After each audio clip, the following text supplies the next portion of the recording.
Saudara Presiden Prabowo sudah meninjau dampak banjir dan longsor di Provinsi Aceh, Sumatera Utara, dan Sumatera Barat. Yang jadi pertanyaannya adalah kenapa bencana masif yang menimbulkan korban jiwa lebih dari 600 orang dan ratusan ribu orang terdampak ini belum juga ditetapkan sebagai bencana nasional. Kita akan tanyakan kepada dua narasumber yang sudah hadir melalui sambungan daring. Sudah ada Bupati Nagan Raya, Teguh Raja Kemangan, dan juga ada unsur pengarah 5 BNPB, Jonathan Victor Rembet. Selamat pagi, Assalamualaikum Bapak-Bapak dengan Adisti di studio. Assalamualaikum, selamat pagi Ibu dari Iya. Nagan Raya Aceh. Iya, Pak Bupati, pertama kami mengucapkan turut prihatin dan juga turut berduka cita juga terhadap wilayah Anda yang juga terdampak dari bencana banjir dan juga tanah longsor Pak Bupati Nagan Raya. Pak Bupati, kami ingin update dulu bagaimana data korban meninggal dan juga korban hilang untuk di Nagan Raya di wilayah Anda sejauh ini, Pak Bupati. Baik, Nagan Raya kita masyarakat yang hilang itu ada 4 orang. Mhm. Kemudian ada 4 kecamatan yang terdampak, satu kecamatan yang parah sekali, Kecamatan Betung, Atu Banggalang yang sampai sekarang masih terisolasi. Ini 4 kecamatan ini hancur total, 85% infrastruktur, fasilitas-fasilitasnya hancur. Jadi aksesnya masih terputus. Ini jalan negara Nagan Raya ke Aceh Tengah karena jembatannya terputus, sungai dari 1 menjadi 3 sungai di 4 desa ini. Inilah yang kami sangat butuh bantuan. Oke, jadi masih ada 4 wilayah kecamatan yang terdampak dan 1 wilayah kecamatan yang tadi Anda sebutkan ini masih terisolasi, tidak ada aliran listrik. Lalu bagaimana untuk pendistribusian bantuan ke wilayah yang terisolasi bagi mereka yang terdampak, Pak Bupati?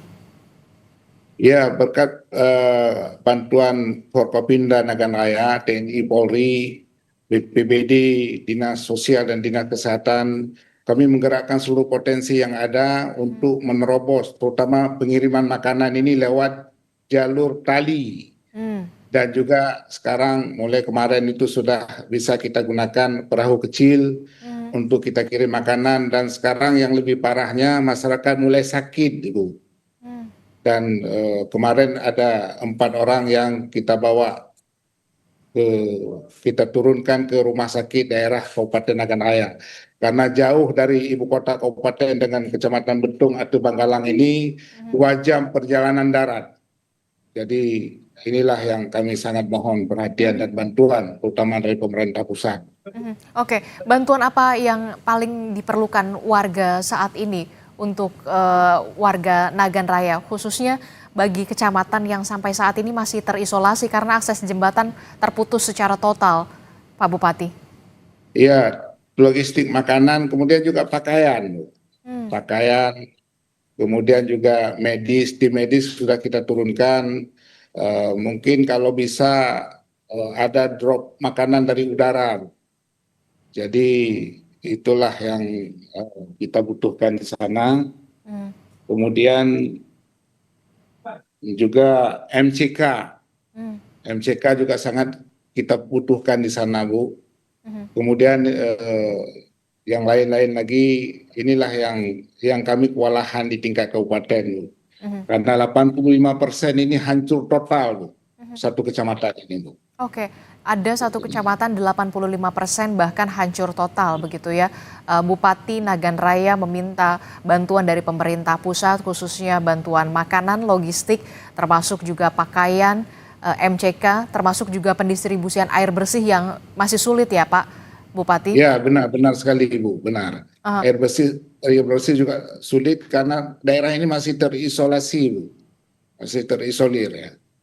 Pak Bupati, ini kan kalau kita lihat ya, wilayah-wilayah di daerah sekitar Anda juga Bupati Aceh Selatan, Aceh Timur, PD Jaya bahkan juga sudah menyatakan dengan lantang tidak sanggup untuk menangani bencana ini. Nah, kalau dari Kabupaten Nagan Raya sendiri seperti apa? Bisa digambarkan apakah Anda juga menjadi salah satu juga bupati yang sudah tidak sanggup lagi untuk kemudian bisa menangani dari soal anggaran karena keterbatasan anggaran, Bupati, Pak Bupati? Saya sudah 3 hari yang lalu menandatangani surat tidak sanggup dari segi anggaran menangani banjir ini, Bu. Saya sudah teken, sudah tanda tangani.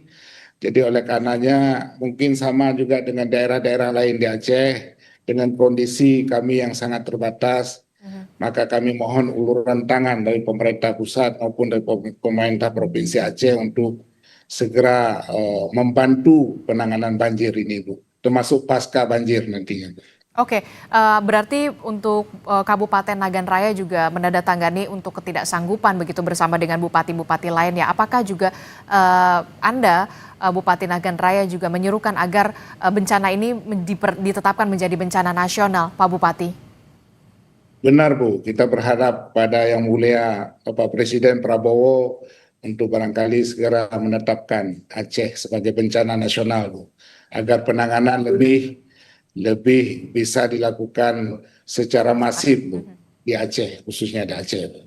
Oke, saya ke Pak Jonathan. Pak Jonathan, kalau tadi kita sudah mendengar Bupati Nagan Raya sudah mengatakan sudah menandatangani ketidaksanggupan soal anggaran dan bupati-bupati lainnya di Aceh begitu. Bagaimana BNPB menyoroti soal ini? Karena sampai sekarang juga belum menetapkan sebagai status bencana nasional. Jadi sebenarnya kriterianya sudah memenuhi sebenarnya atau belum untuk bencana nasional ini, Pak Jonathan?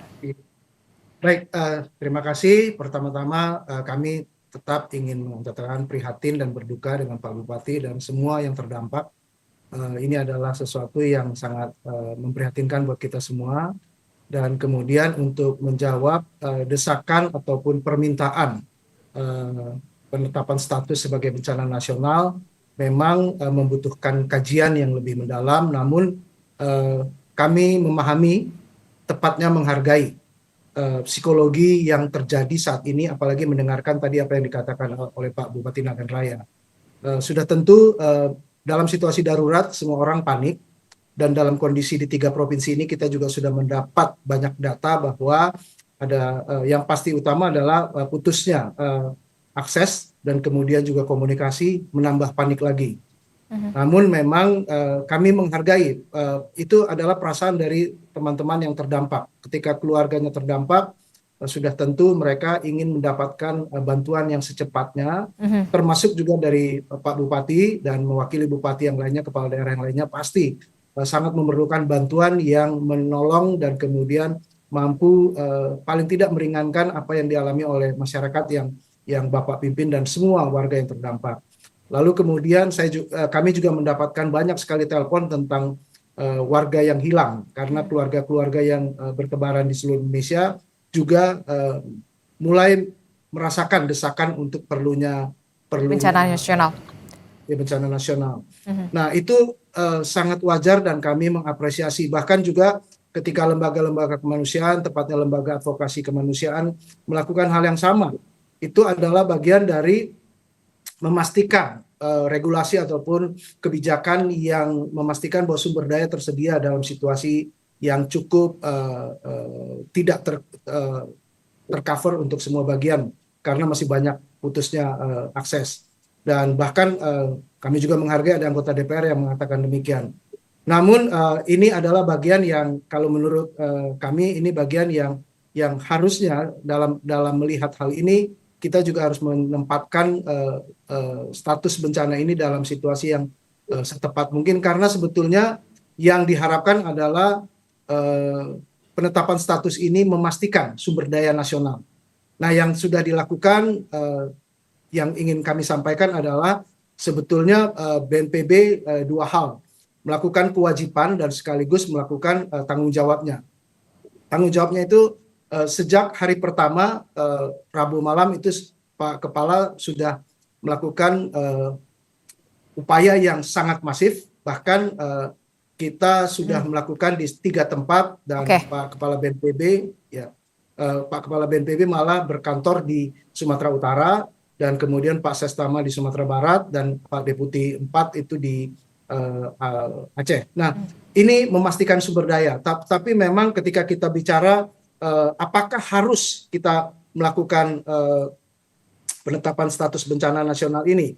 Nah, disinilah mungkin yang perlu kita sama-sama berbicara, Pak Bupati dan semua masyarakat yang sedang memperhatikan dan kemudian dengan desakan-desakan ini kebijakan itu baik, tetapi ada sesuatu yang melampaui kebijakan, yaitu yang kami suka bicarakan di BNPB, yaitu frasa bahasa Latin salus populi suprema lex esto. Artinya kita bicara bahwa keselamatan masyarakat harus melebihi kebijakan bahkan hukum. Nah, itu yang sudah dilakukan oleh BNPB. Bahkan empati sudah diberikan oleh Pak Kepala BNPB yang mengatakan kalau bisa seluruh kantor di Jakarta pindah ke daerah rawan bencana. Apalagi yang kami sudah lakukan adalah selama ini sudah sejak minggu kedua November bencana sudah berulang. Tetapi empati inilah yang mampu menjadikan kami all out, menjadikan kami melakukan segala sesuatunya. Tapi dan kita sudah tentu, mungkin saya tambah lagi, sudah tentu kedatangan Pak Presiden kemarin adalah bagian dari empati itu, bagian dari upaya, dan kemudian sudah tentu itu melampaui hukum, dan sudah kita lihat bersama sumber daya sudah dikerahkan secara nasional. Bahkan hari Kamis siang, segera sesudah 1 hari kejadian, sudah dilakukan rapat tingkat menteri di mana Pak Menko sendiri yang memimpin di BNPB dan Pak Kepala BNPB sudah berada di lapangan, dan semua kementerian lembaga yang terkait dengan urusan penanggulangan bencana sudah dilibatkan. Artinya sumber daya nasional sudah siap dan sudah melakukan, dan walaupun memang keterbatasan sampai dengan saat ini, kita terus melakukan apa yang kita lakukan yang terbaik untuk masyarakat yang terdampak. Oke, itu tapi, dulu mungkin. Oke, tapi kita ingin tahu juga Pak, sebenarnya kriteria untuk bisa menetapkan status bencana nasional ini apa saja? Apakah dengan kerusakan yang begitu masif, kemudian korban yang begitu banyak? Kalau kita lihat kan di 3 provinsi ini lebih dari 600 jiwa bahkan harus meninggal dunia begitu ya. Termasuk juga banyak juga yang sampai saat ini masih terisolasi wilayahnya, bahkan kepala daerahnya menyatakan dengan lantang ketidaksanggupan mereka untuk secara anggaran untuk bisa menangani ini. Jadi sebenarnya kriteria untuk menetapkan status bencana nasional ini apa, Pak? Ya, tanpa bermaksud membandingkan, Mbak, dan semua masyarakat, kita selama sejarah Republik Indonesia baru 2 kali atau 3 kali menetapkan status bencana nasional. Yang paling terakhir adalah ketika tsunami Aceh tahun 2004 dan kemudian COVID. Pada waktu kita melihat bahkan yang skala lebih besar pun pemerintah tidak mengambil keputusan untuk menetapkan status bencana nasional. Contohnya adalah ketika terjadi gempa Jogja tahun 2006, itu ada lebih dari 6.000 orang yang meninggal dunia dan pengungsian hampir 1 juta itu tidak ditetapkan sebagai bencana nasional. Kemudian mungkin yang mungkin comparable itu ya ini tidak bencana adalah buat warga yang terdampak, buat keluarga yang terdampak, 1 jiwa pun itu adalah sesuatu bencana yang luar biasa buat keluarga yang terdampak. Tetapi di Padang tahun 2009 di mana jumlah korban meninggal sampai dengan 1.200 dan yang hilang ratusan yang lain, dan juga kerugian sudah melebihi sampai dengan 22 triliun, itu pun pemerintah tidak menetapkan status bencana nasional.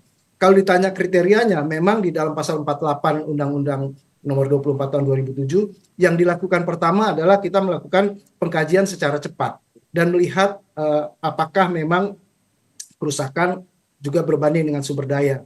Nah, sumber daya yang sudah dideploy ke tiga provinsi ini, walaupun dengan keterbatasan akses, itu sudah siap.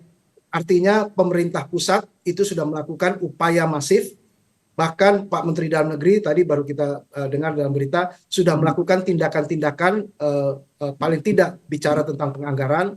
Pak Menko PMK sudah melakukan yang terbaik, dan juga TNI Polri, dan sudah tentu kepemimpinan dalam tanggap darurat bencana adalah BNPB sudah dilakukan oleh Badan Nasional Penanggulangan Bencana dengan semaksimal mungkin, dan itu sudah dilakukan. Jadi kalau bicara tentang waktu, memang seakan-akan waktu ini lama, tetapi sudah dilakukan. Tadi juga kita sudah lihat di berita, reportasi sudah mengatakan sudah ada perbaikan-perbaikan dan akses. Semalam juga kita sudah mendengar dari Kepala BNPB, upayakan di daerah-daerah yang paling buruk terdampak sudah bisa dilakukan dalam 1-2 hari ini. Jadi demikian, kalau misalnya bicara tentang perlu atau tidaknya, saat ini dari kaji cepat dampak kerusakan sumber daya yang menjadi desakan orang untuk menetapkan status bencana nasional itu masih bisa dilakukan dengan penetapan dari 3 gubernur bahwa ini status tanggap daruratnya adalah penetapan bencana di tingkat provinsi dengan bantuan full sepenuhnya oleh pemerintah pusat. Oke, bagaimana Pak Bupati Nagan Raya, bagaimana respon Anda setelah mendengar penjelasan dari perwakilan BNPB soal status bencana nasional ini yang sampai saat ini belum ditetapkan karena memang tadi penjelasannya pemerintah pusat sampai saat ini masih terus mengupayakan secara komprehensif dan juga secara masif. Bagaimana Pak Bupati? Kalau menurut kami bermohon kepada Bapak Presiden supaya bencana besar ini dapat ditetapkan sebagai status bencana nasional. Itu memang benar barangkali apa yang disampaikan oleh Bapak dari BNPB, tapi khusus untuk Kabupaten Nagan Raya sampai saat ini itu belum ada bantuan dari pemerintah pusat yang kami terima, Pak. Jadi oleh karenanya saya kira dengan penetapan status bencana nasional ini maka penanganan akan lebih cepat. Karena ini terkait dengan waktu juga. Ini masyarakat boleh sakit semua. Jadi oleh karenanya mohonlah Bapak, mana yang terbaik untuk kami ini, dan kami memang sudah kewalahan sekali dengan kemampuan daerah, sebagaimana tadi kita sudah menandatangani ketidakmampuan daerah. Saya kira demikian. Oke, jadi kami ingin konfirmasi kembali, dari pemerintah pusat belum ada satupun bantuan yang masuk ke wilayah Kabupaten Nagan Raya. Pak Bupati? Ya, belum. Sampai saat ini belum itu. Oke, bagaimana Khususnya dari bantuan pemerintah. bagaimana BNPB untuk menyikapi ini? Belum ada satupun bantuan yang bisa masuk ke Kabupaten Nagan Raya dari pusat.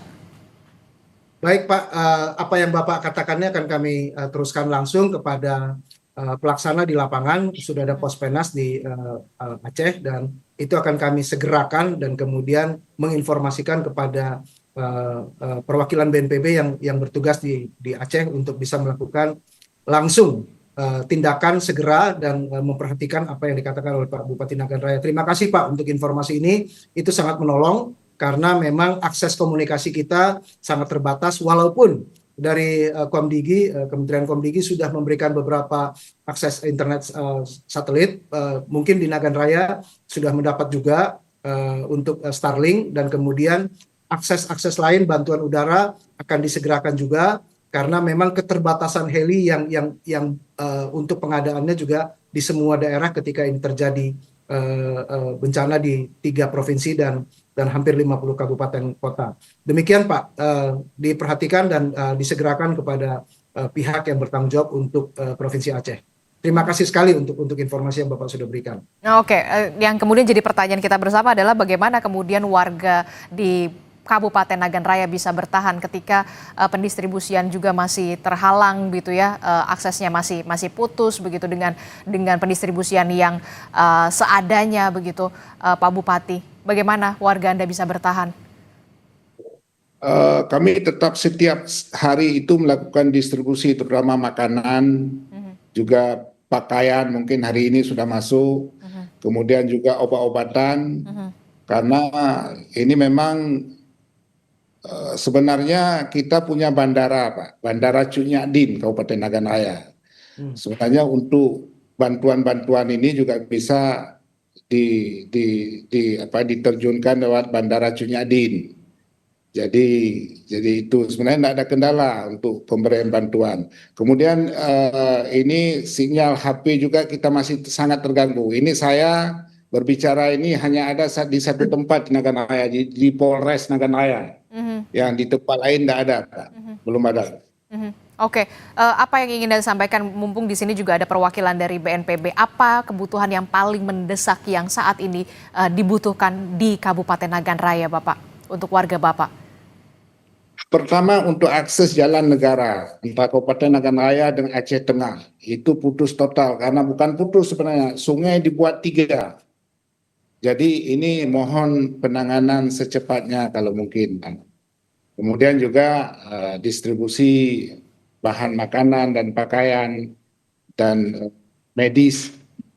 Jadi saya kira itu yang sangat terpenting saat ini. Oke, terakhir saya ke Pak Jonathan. Pak Jonathan, berdasarkan tinjauan Presiden, kemudian sejumlah menteri, termasuk juga berdasarkan aturan, ini berarti belum ditetapkan sebagai status bencana nasional, masih di bencana provinsi ya. Saya ingin tegaskan kembali, Pak Jonathan. Ya, baik. Memang saat ini yang kami lakukan adalah berbagai hal yang sudah diungkapkan oleh Pak Bupati Nagan Raya tadi.